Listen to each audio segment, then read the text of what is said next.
Mathieu, l'amour est dans le pré, a décidé de mener à bien son projet de GPA malgré sa rupture avec Alexandre. Mais le processus est compliqué par les 2 maladies génétiques qui lui ont été diagnostiquées récemment, comme il l'a confié chez Samzira. Mathieu compte parmi les candidats emblématiques de l'amour est dans le pré. Sa rupture avec Alexandre à l'automne dernier avait beaucoup surpris les fans du couple. Interrogé par Samzira, l'agriculteur a fait des révélations sur les circonstances de cette séparation douloureuse. Mais même si les 2 hommes sont sur le point de divorcer, Mathieu avait assuré qu'il irait jusqu'au bout de son projet de bébé.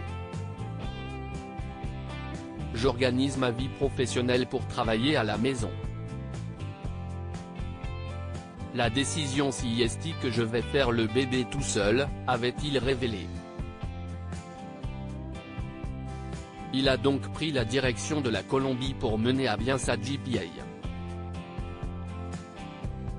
Ces 2 maladies ne sont pas graves mais pourraient avoir des conséquences pour son bébé, mais comme Mathieu le confiait en fin d'année, les démarches se sont avérées plus compliquées que prévu à cause de la pathologie rare dont il souffre, la maladie de CADASIL.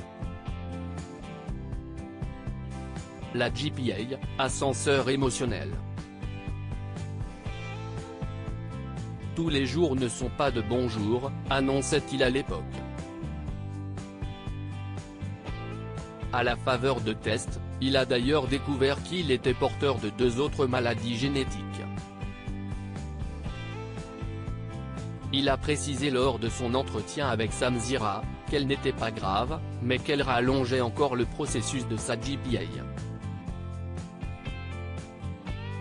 Je ne me rappelle plus des noms, mais il y en a une où je ne produis pas de biotine, donc il faut que je prenne un complément alimentaire.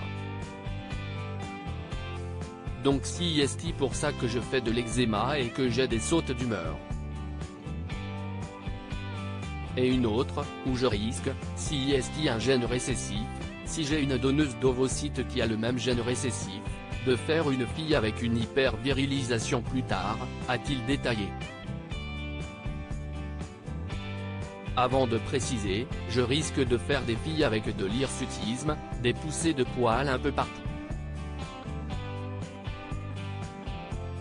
Mathieu devrait devenir papa en 2024 pour éviter tout risque que cette maladie ait des conséquences sur son enfant à venir. Mathieu doit donc trouver une donneuse d'ovocytes qui ne soit pas porteuse de cette pathologie.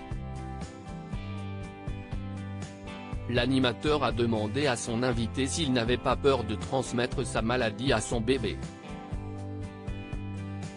Comme on le sait, ils choisiront les embryons qui sont non porteurs, l'a rassuré Mathieu. Son projet d'enfant devrait aboutir en 2024. J'ai la réponse au mois de mars de toutes mes analyses biologiques avec les donneuses d'ovocytes.